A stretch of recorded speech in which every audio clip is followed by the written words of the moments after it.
দেখুন বন্ধুরা, একটি স্মার্টফোনের কীভাবে পিন চেঞ্জ করতে হয়। তার আগে ভালোভাবে মোবাইলের সব নাট খুলতে হবে।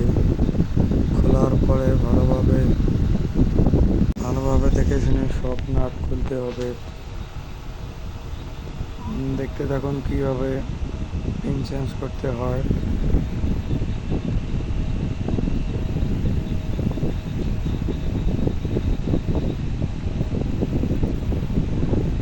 স্মার্টফোনের অনেকগুলো স্ক্রু থাকে, তাই ভালোভাবে খুলতে হবে যাতে যেন কোনো স্ক্রু না থাকে বডিতে, সেই দিকে লক্ষ্য রাখতে হবে।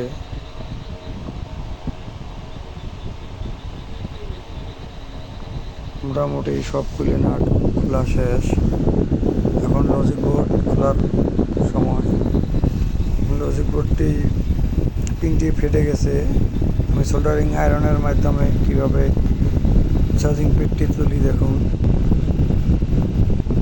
চার্জিং পোর্টটি আমার তোলা শেষ হয়েছে।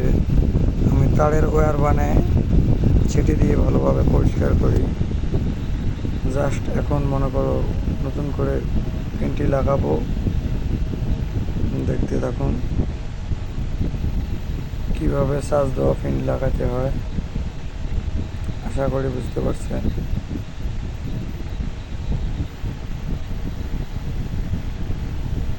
মোটামুটি আমার পিন লাগা শেষের দিকে। আপনারা দেখতে পাচ্ছেন অনেক সুন্দরভাবে ভিডিওটাই স্কিপ করা হয়েছে, তার কারণে পরে ভয়েস দেয়া হয়েছে, না হলে অনেকক্ষণ সময় লাগে ভিডিও